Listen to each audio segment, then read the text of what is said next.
एक दिन गौतम बुद्ध अपने शिष्यों के साथ एकदम शांत बैठे हुए थे।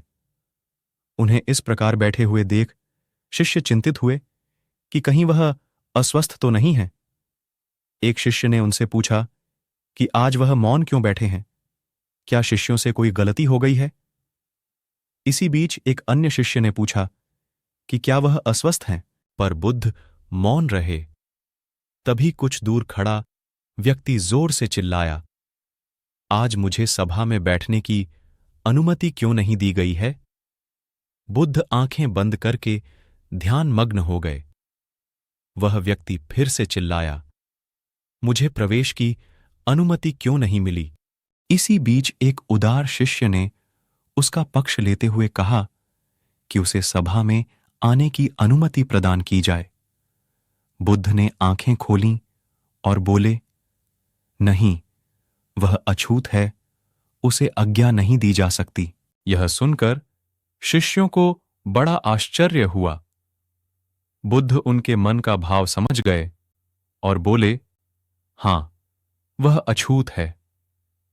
इस पर कई शिष्य बोले, हाँ, हमारे आश्रम में जात पात का कोई भेद ही नहीं, फिर वह अछूत कैसे हो गया? तब बुद्ध ने समझाया, आज वह क्रोधित होकर आया है। क्रोध से जीवन की एकाग्रता भंग होती है। क्रोधी व्यक्ति प्रायः मानसिक हिंसा कर बैठता है।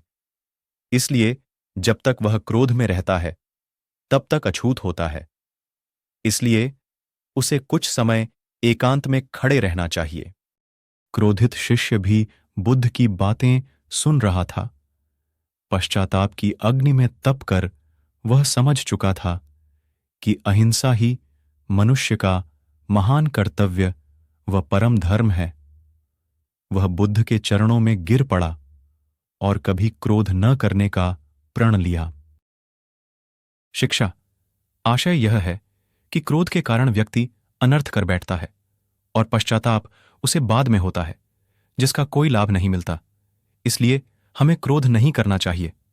असल मायने में क्रोधित व्यक्ति अछूत हो जाता है और उसे अकेला छोड़ देना चाहिए।